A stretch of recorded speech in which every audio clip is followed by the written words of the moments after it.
The other purpose of Proverbs is to receive instruction in wise dealing, in righteousness, justice, in equity. So kaning Proverbs di ay bugiya nato ni siya.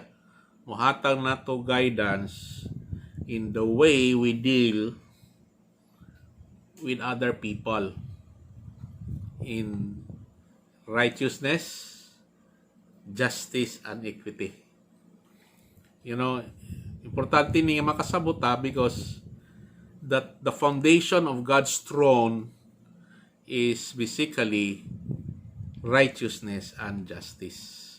So naani siya makita nato sa Proverbs. Okay? Kaning mga the right governance. Okay? Here on earth. Okay? Praise God. Another purpose sa Proverbs is to give prudence to the simple.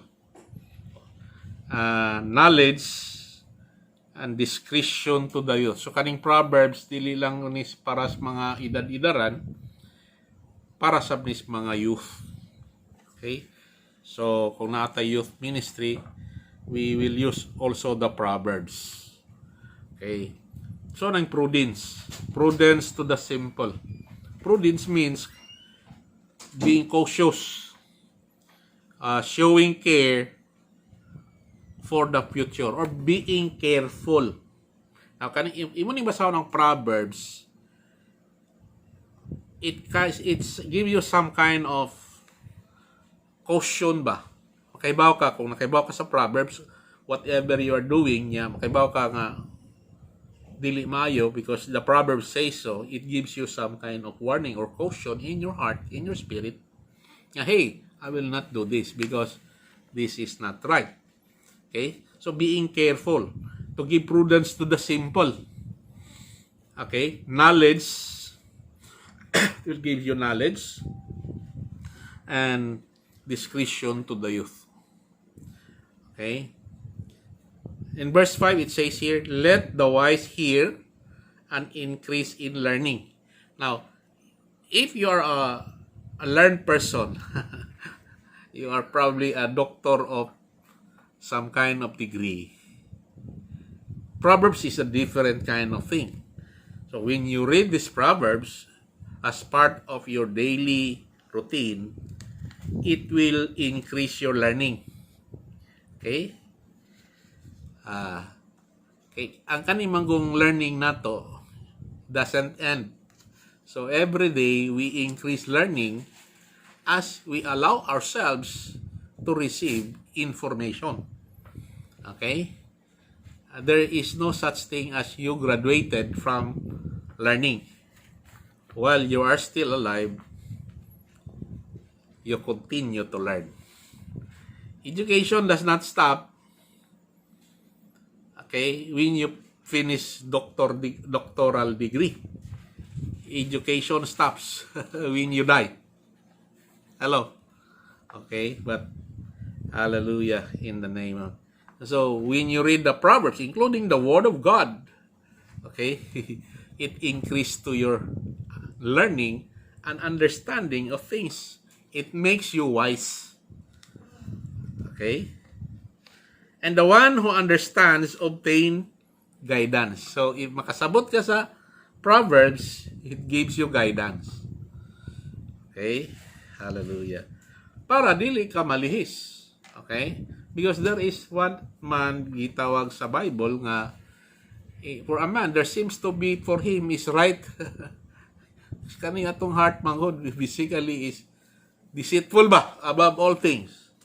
Because ang atong heart manggod mo spiritualize man guni siya, mo reason out ba maski og kuan kanang sayop ingnon natog sakto. Okay? And that is the heart. So if you know Proverbs, it will check your heart. Okay? Because Proverbs is the Word of God, is part of the Word of God. And so what you do is let the Word of God be the kanang winner in decision, not your heart or your feeling. Hello, because When God says it is truth, it is truth. When God says it is sin, it is sin. There is no gray area. Praise God. There is no shadow in the Word of God. Okay? When God says it is white, it is white. Praise God. Hallelujah. To understand a proverb, I'm saying, okay, the words of the wise and the riddles. So, which means if you are able to understand Proverbs, it makes you wise. Okay? Mas ahead ka sa uban nga wa nagbasa sa Proverbs. Okay? And verse 7, it says here, the fear of the Lord is the beginning of knowledge. Ibutang diri. Okay? In other translation, the fear of the Lord is the beginning of wisdom. Okay? I'm reading from the English Standard Version, ESV. Okay? Fools despise wisdom. Okay? And instruction. Okay. Mao ni siya kuan kana opposite, no, sa katong nag-fear ni Lord. Okay? Opposite kayo sa katong mga fool. Okay? Kano sa yung mga fool? Sa Bible, it says there that the fool says in their heart, there is no God. Ingon gali ng mga tawhana nga walay Ginoo, they are called in by God mismo as fool. Okay? So fools despise wisdom and instruction. Okay? Hindi maminaw. Okay? Maski sakto ang iyag yung feeling ang matuman. Okay? Kaya mo ni results of pride. You know, the Bible says God resists the proud but shows favor to the humble.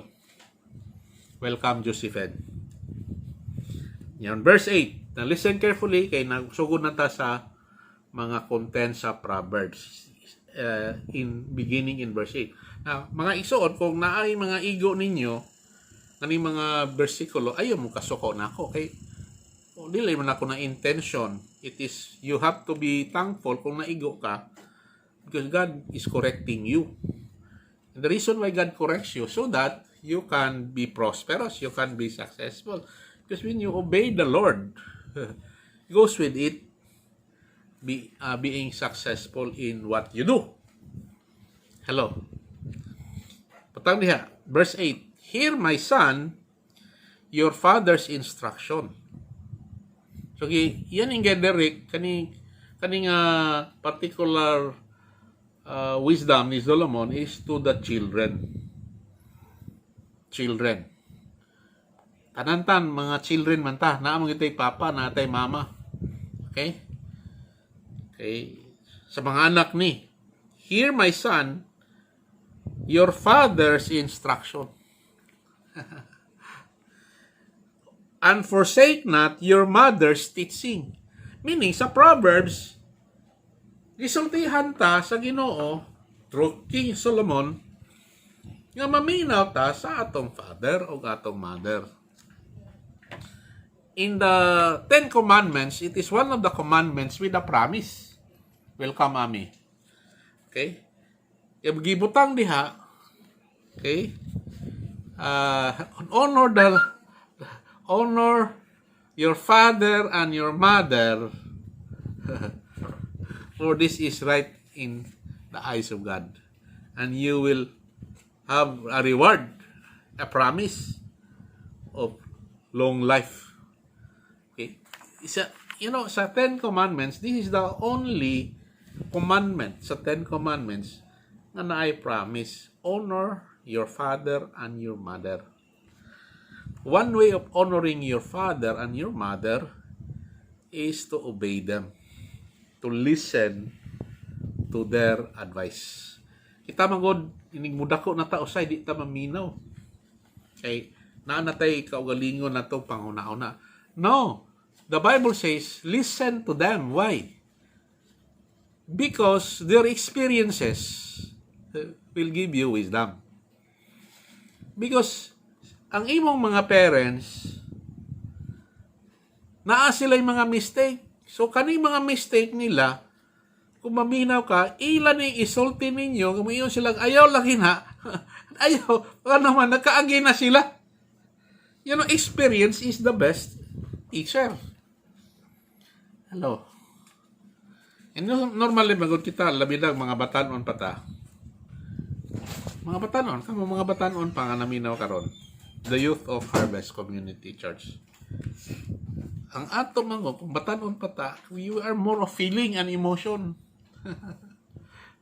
Bisig sa'yo, hala, basta ganahan ka, buhato na to. Okay? Dili man na. Kay ang Ginoo, ang gusto sa Ginoo, ari man kita mag-base sa iyang word. Dili sa atong feeling. Kaya atong feeling, dili na stable. Anak bitong kami nyoon nga moingon na imong parents mo lagi na paminaw ana kay nga no mga tinuod na mo na moingon ang mga parents na una pa ko nimo duyan. Ha? Praise God. Hallelujah. Kinsa magud mga parents oy nga alam mo yung mga parents nga mga barumbado wala gi pakialam sa ilang mga anak. Pero majority yun yung mga parents, they are after of kuan ka ng maayo ilang mga anak. They are after of mahiluna ilang mga anak. Maayo ang ilang dagan sa ilang kinabuhi. Mao man ay gusto sa mga parents. Okay? So, ginahanglan sa verse 8 na. Verse 8 lang ta ha. Maminaw ta sa atong mga parents. Maski mas taas pa tag ranggo, maski taas pa ta nila og kanang kahibalo na or education. Okay? Why? Ang importante, i-honor nimo sila. Si Jesus bitaw no, Jesus was a son of man at the same time as son of God. Okay? As a son of God, wala siya parents. Hello? Jesus as a son of God was given. It was given as a gift. Jesus as a son of man, he has a parent. Now, being a son of God, Jesus has no parent. But being a son of man, he has a parent. He has an adopted father. Okay, si Joseph. And he has also a mother in the flesh niya. Okay? Maski, kaya ka sa Bible, okay? Maski dili pa time ni Jesus to do it, naminaw siya sa iyang mother. Katong wedding of Cana, katong katong he turned the water into wine. Ni-request iyang mother, niyon siya, iyang mother, kay Bauman nga si Jesus is also a son of God. So, ni-request na iyang mother, son, anak, nahutdan man sila drink bino, do something. You know, sige, gitubang ni Jesus, isa, woman, hinam na yung woman iyang pama, woman, my time has not yet come. Pero nevertheless, si Jesus, ni-obey siya iyang mother. Ha? Ayaw ka lang, may. Why? Although he was a son of God, he was also under subjection sa iyang earthly mother. So, he turned the water into wine. Maski di pa time. Praise God. Hallelujah. Praise the Lord. So importante na ha nga ang kaning instruction sa atong father o mother ato ni silang i-consider. Verse 9. Okay, related gyapon ni siya sa instruction of our parents. So, if you obey, hear my son, okay, listen to their teaching. Verse 9 yun, for they are grace for garland of your heart, of your head. Unsa maning garland? Kaning garland bitaw, kaning it's a flower nga ibutang sa imong head. It's an adornment or i-crown sa imuha. Kanang purong-purong ba? Okay? It's like kung you heed to the instruction of your parents, like, no? Or you honor them, you are placing a crown to yourself na ay reward ang Ginoo. It's like a garland for your head and a pendant for your neck. What is pendant? Kanang ba kwintas bitaw nga naay butang dia nga pendant? Kana pareha man ang medal nga imong madawat ba? Medal of honor. Ikwintas niya na ay pendant niya gold, silver, or bronze. Hello.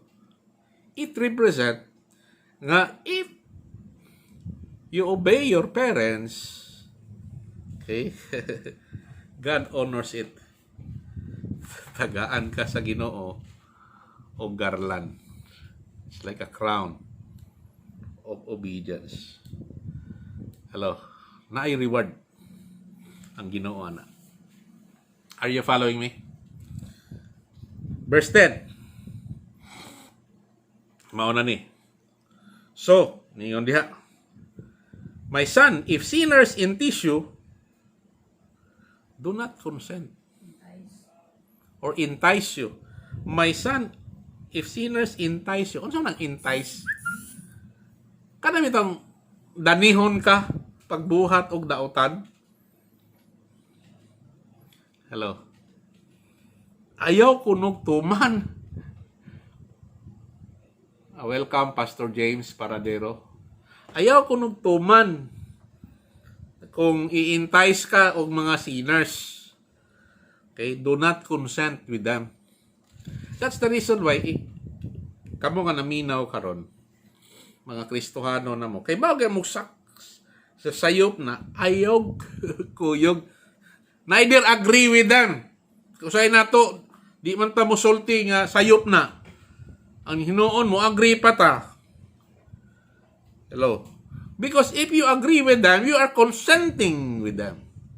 The best way for you to do, if you know it is wrong, tell them it is wrong.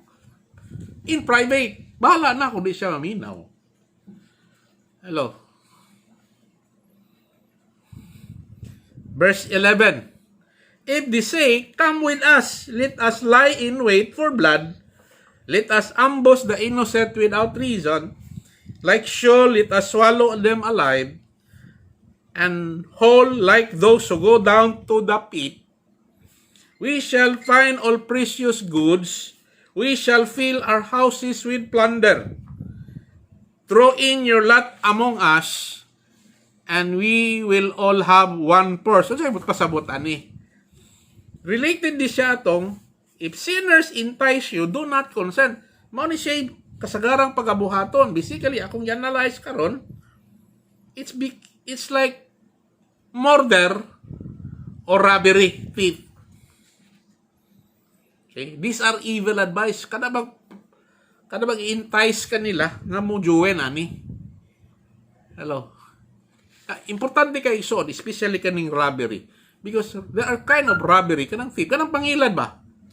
Seemingly, it's right, pero wrong di ay.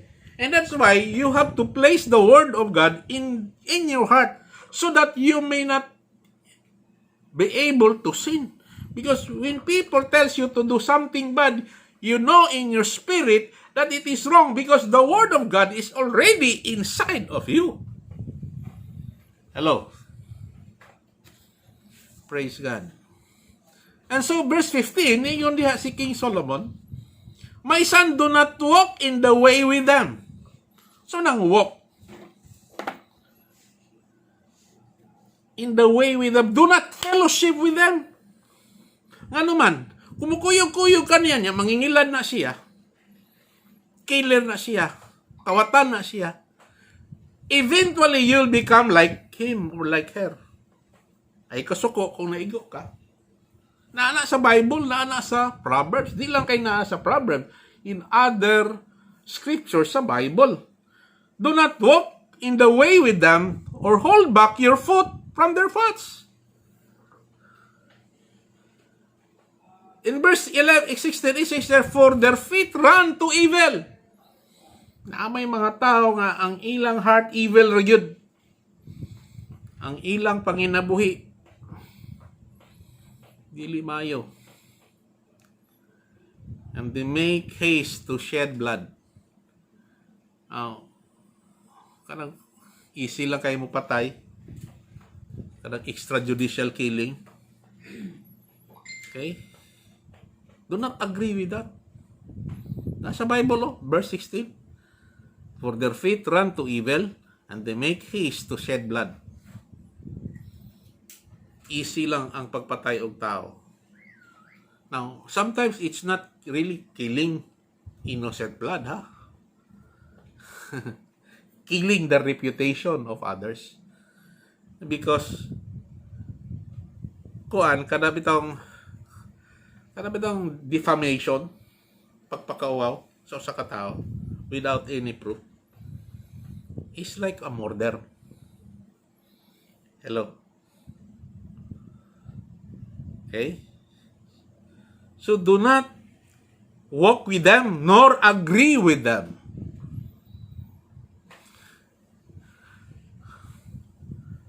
But hold back your foot from their path. And this is the advice of Solomon, the wisest man on earth when he was still righteous before God. Ikanigin si Solomon igsuon, di backslide man siya. So kani pagsuwat niya aning Proverbs when he was still, ang iyang standing with God was still good. Okay, so this time aning pagbuhat niya sa Proverbs, okay, he was anointed by God. Okay, verse 17. For in vain is a net spread in the sight of inner bird. Kaniday ko nung mabuhat og mga dautan, kaning mupatay, mga murderer, mga chismosa, murderer man ang mga chismoso. Anong character assassination ba? It's like a murder. Or kaning mga mangingilad, mga robbers, mga thieves. They spread a net. Hello, last Bible, 17. For in vain is a net spread in the sight of any bird.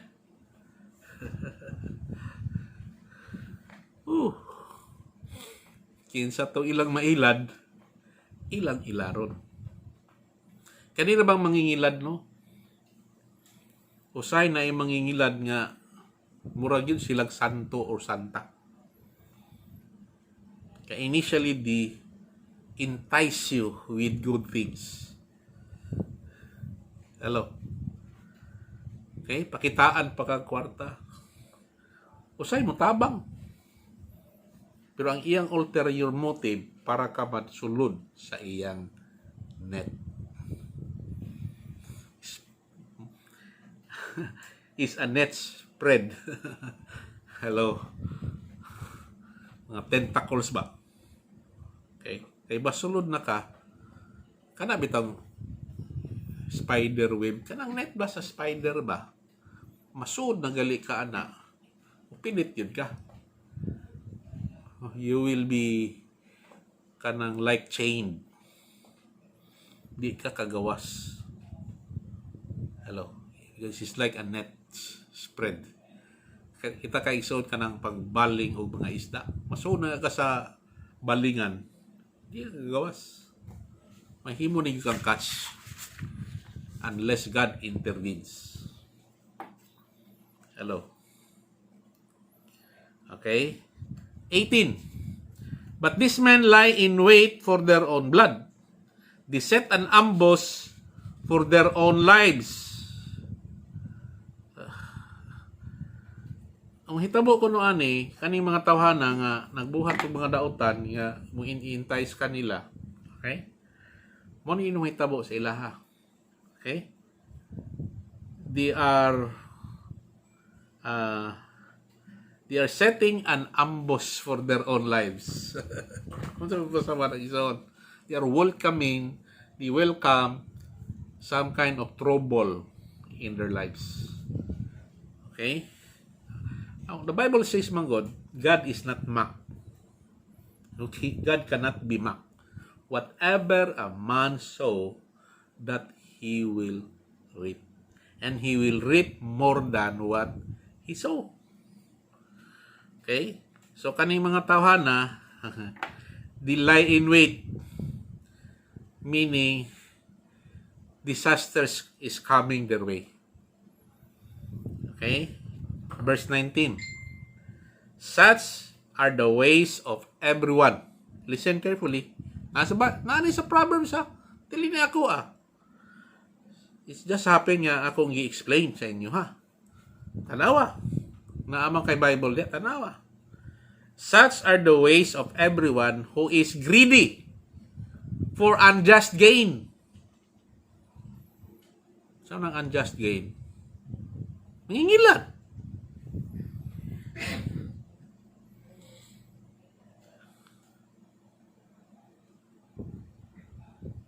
So, verse 19, tanawa.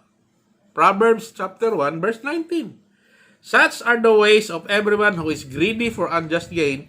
It takes away the life of its possessor. Meaning, okay, ikaw part ka ng kanang grupo ha. Yan, nakadawat kag mga kuno mga kwarta. Ako kayo. Okay? It will take away your life. May bayad na. Pero dili na sisili ha. Nga, mukuan dayon, muhang dayon. It'll take time. Hello. Tanawa ami. Verse 19. Hello. Annabel, tanawa. Hello. Tanawa Cecilia. My good cousin. And James. Pastor James. Sumaw ni siya. So, kinahanglan kitag na wisdom. Mabito na nga si sugo ang Ginoo nato. The Holy Spirit keep on impressing to us. Read the Word of God. Okay, it will keep you from going to the left, to the right. Oh, klaro kay lang gikuha ni Ami. Kay ang silot sa sala, gaba. Or kamatayon. Naamoy gaba. Naanang Bible ang gaba. Hello. Call for wisdom. Mana ni siya, verse 20. And maybe we will stop here after wisdom cries aloud in the street. In the market, she raises her voice. What's sabot ana? Kanina ko nung wisdom kinahanglanon yun kung naglakaw ka, kung nagnegosyo ka. Kasi kabisi ni mo ba? Lakaw ka, suroy ka, baligya ka. Kinahanglan ka wisdom on how to trade so that ang imong negosyo will be pleasing to God. Gusto kag prosperity without sorrow? Follow wisdom. Follow the advice of Solomon in Proverbs. Kuha nimo? Wisdom cries out aloud in the street. In the market, she raises her voice. At the head of the noisy streets, she cries out. At the entrance of the city gates, she speaks. Meaning, the more nga naka sa marketplace, the more ka na kinahanglan ka og wisdom. Again, where the wisdom comes from? Initially, the fear of the Lord is the beginning of wisdom. Amen? How long, O simple? Verse 22 na ta. How long, O simple ones, will you love being simple? How long will scoffers delight in their scoffing? And fools hate knowledge. Kapapagsoon, kani bitong mga tao nga daotan. Kani bang may ulterior motive bitaw nga mangawat, mag-corruption, especially sa gobyerno. They hate knowledge. What mean by that? They hate people who are righteous. Di na sila gusto makig-uban og mga kuan, labi ng mga pastor, mga kana mga tarong ba? Because ma-conscious man sila. Uy, na may buutan diri. Nya, kung ang environment puro mga korap, mga dautan, they don't like it ba? Uneasy na sila. That's why they hate knowledge. They hate wisdom. Are you following me? Hallelujah. Pero naay kuan na siya, naay hope sa mga tao ana. Verse 23, tanawa. If you turn at my reproof, kuna bang reproof sa nang reproof? I-rebuke na ka na somebody who rebuke you. Maingon nga, hey, kana imong gibuhat daotan na di na sakto. Kay ba kay soon, if you are really God-fearing, naki musulti ni mo inani, magpasalamat ka, di ka masuko. Nga naman, He is warning you na para dili ka malihis. Are you following me? Reproof, amot sabot sa reproof, expression of disapproval or rebuke or reprimand. Sa Bisaya, gimaymayan ka, gibadlong ka. Nya na manapay taas pag yun sa badlong. Taas-taas, dili lang kay maymayan gibadlong. Ang taas-taas na gikasab-an ka. Kani din kasaba, dili day na necessarily evil. Can you give me water, me? Hello. Karon nagbasa mo dia, Ami, Annabel. Kinsa pa na diha. Okay?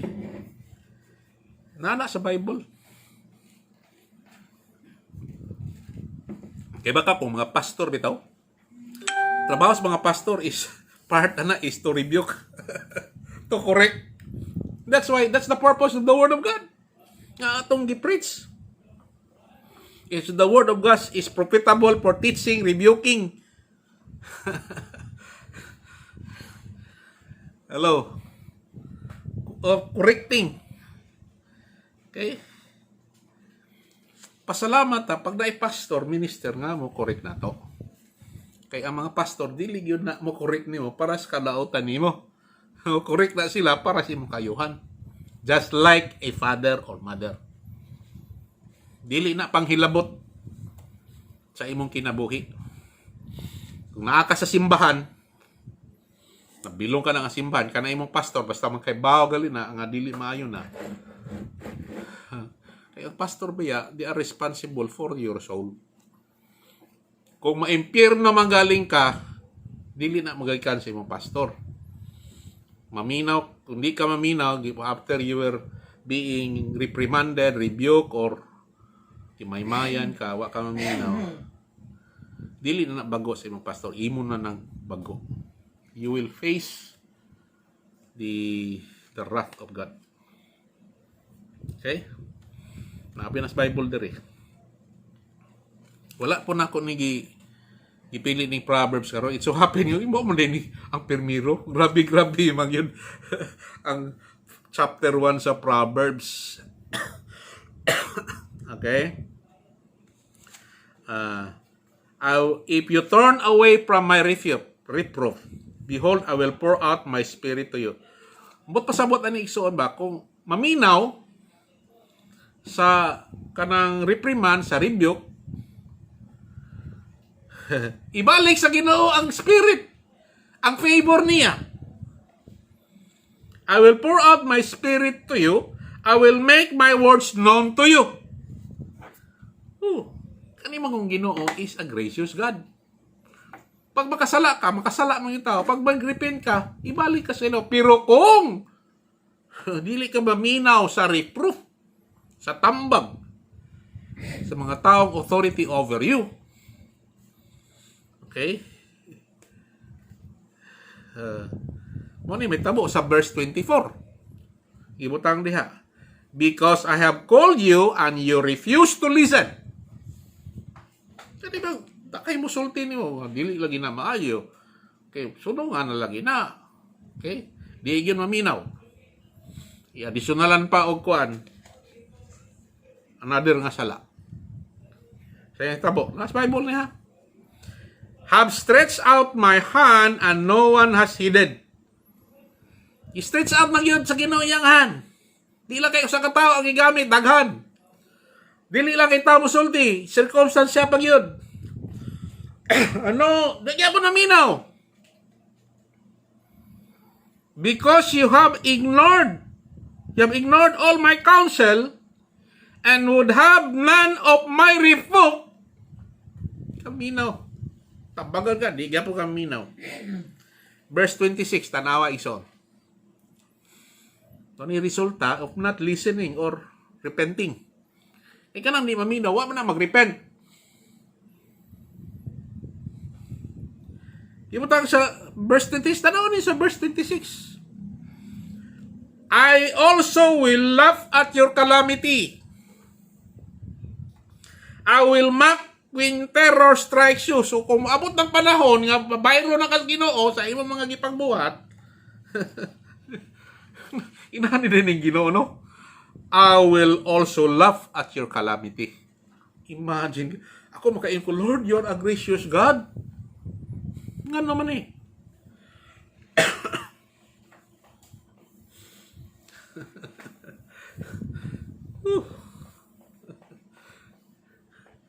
Ay mo kasuko. Makaluluoy ang usa ka tawo. Kana nakadawat na sa favors ni Lord. Fellowship na siya. Unya to fall back into temptation and then makasala. Nga gusto sa Ginoo ibalik siya, di siya maminaw. Okay? Mao ni siya. Because you know, God is a God of grace. He's a God of love. Every time mo kuha ka, mag-repent ka niya, kaang ka niya sa iyang forgiveness. Pero, kung di ka maminaw, God is also a God of wrath and a God of justice. Okay? Ibutang diha. Verse 26. I will also laugh at your calamity. I will mock when terror strikes you. 27. When terror strikes you like a storm. Kanira bang problema ba? Kalang magkakuang ka, nagpabadlong ka sa Ginoo. Pag balik na kada sa imuha, it's not like one. Sunod-sunod na. It's like a terror. Murag terorista ba? Bum, bum, bum, bum, bum. It's like a storm. Sunod-sunod. And your calamities, listen carefully, comes like a whirlwind. Balik-balik.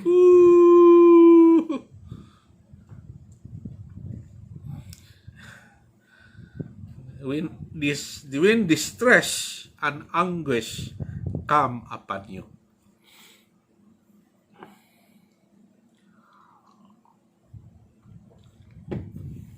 Away soon, bubilid ko ng eternal security. Sa eternal security. Eternal security nga no one can pluck you out from the love of God. Kasala ka, pag ka, hold ka po nga sa Ginoo, hindi ka tagakon sa Ginoo, i-restore yun ka niya. Pero kinahanglan maghinulsol ka. Hindi ka maminaw, either kwaon ka sa Ginoo, or itambog ka sa kalayo. Hello? Are you following me? Verse 28. Then they will call upon me. Listen carefully ha, kay this is exactly opposite sa Jeremiah 29 verse 11. Kani 28, Proverbs 1:28 is exactly opposite. Kani siya, then they will come upon me, but I will not answer. They will seek me diligently, but will not find me. Nga naman, wa man maminaw, wa man mag-repent. Kaya ka sa Jeremiah 29 verse 11, it says me, for I know the plans I have for you, said the Lord, plans to prosper you, not to harm you, plans to give you a future and a hope. Okay? And when you come upon me and return to me, I will lead you out from captivity. Which means, igsoon, kato sa Jeremiah 29:11, gitagaan to sa Ginoo ang iyang mga anak nga maghinulsol. Kung maghinulsol ka, to ang yung I will return to you. When you come to me, I will answer thee and reveal to you things that you know is not. Pero kanindiri, opposite kayo. Are you following me? Yun na Ginoo. They will call upon me, but I will not answer. They will call me diligently. Maski pag unsaon nimo diha. O pangayog kuan, kadang mangita niya, di ka kita niya. Ano man, it's your sin that put a hindrance between you and God. Okay? 29. Kaya mo maghinulsol. Verse 29. Paminaw pa kayo. Basa sa inyong Bible diya. Because they hated knowledge and did not choose the fear of the Lord. What's that? They hated knowledge. Imagine somebody talk to you, wa ka maminaw, soko ka, imo pag yung gi-justify, kada mo yung ito, kanang mosabot na ko. Kanang so nang pasabot na mosabot na ko. Sabto na kung especially na kay kuan kanang especially kanang sexual immorality. Hello. Okay. Kana siya nga mga salaa, kanang pangingilad. Hello. Ang solution ana, stop og paghinulsol. When you ask for forgiveness and repent and stop, then the mercy of God comes upon you. And the love of God, i-restore ka niya.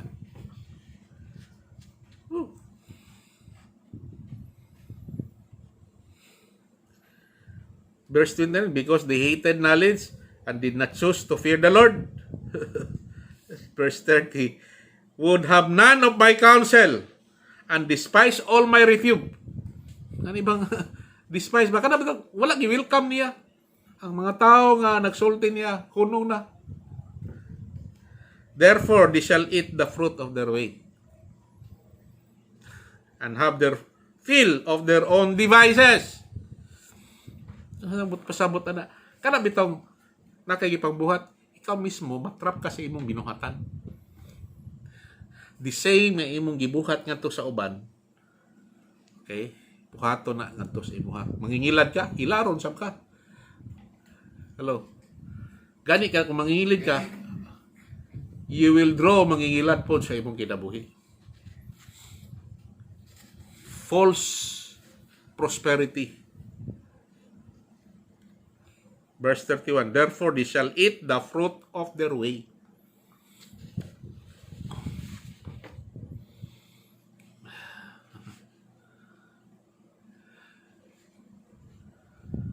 Verse 32, for the simple are killed by their turning away, and the complacency of fools destroy them. Kana bitong anak na kas Ginoo.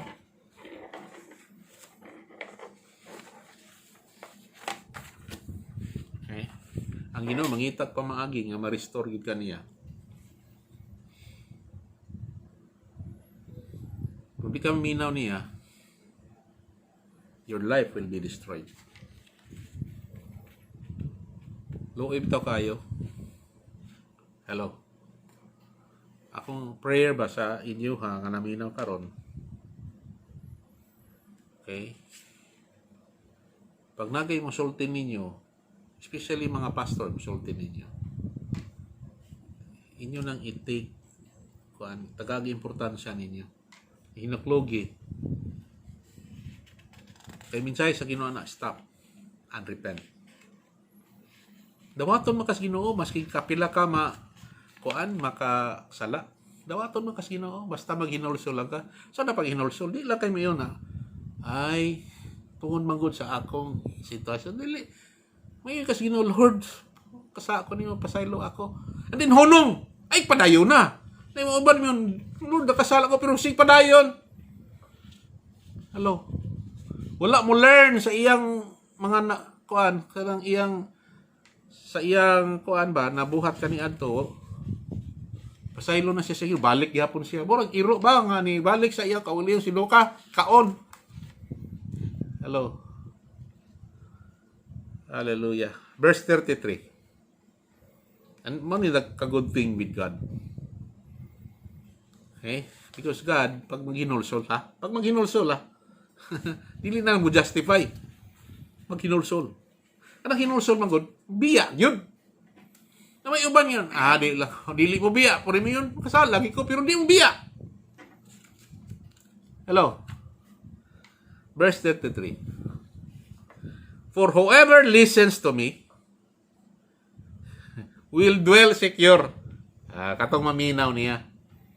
Katong maginulsol sa iyang mga, katong muhunong sa iyang pagpakasala. And will be at ease without dread of disaster.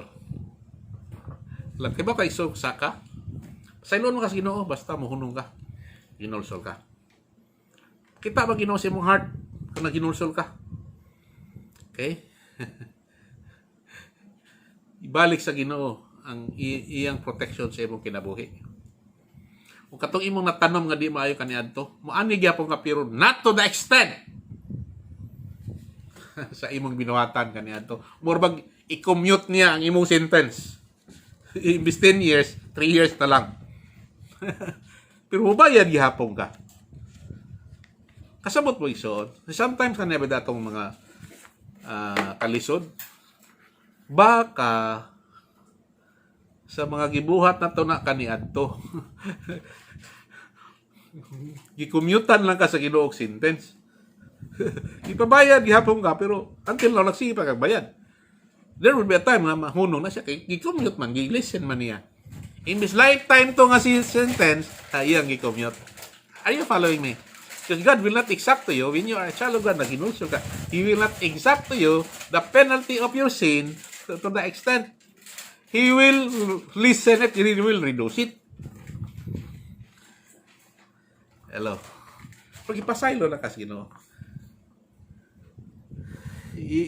Imo lang ang i-endure hardship as discipline. Hello. Praise God. Whoever listens to me will dwell secure and will be at ease without dread of disaster. Praise the Lord. That's the goodness of God. Welcome, Gian. Hallelujah. So, we are here. Tapos na ta sa atong Proverbs 1. Gwapo kayo, no? Ang Proverbs 1. Kaning Proverbs yun, gwapo yun na siya nga pagtulunan. So, tomorrow I'll be giving Book of Proverbs. Bisaya lang. Sa atong simbahan. Gian, if you are here in Cebu City, we're inviting you to our family day. Okay? Isa pa ning naadiri.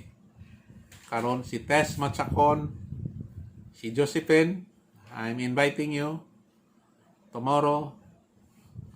Si Annabel, I miss you. Si Annabel, Lourdes, si Santi, I'm inviting you. Bien, I'm inviting you. Hello. Musta rin mong tiil, Bien? Praise God. Cecilia, my cousin, guwapa nga cousin. Carlo Pascual, hello.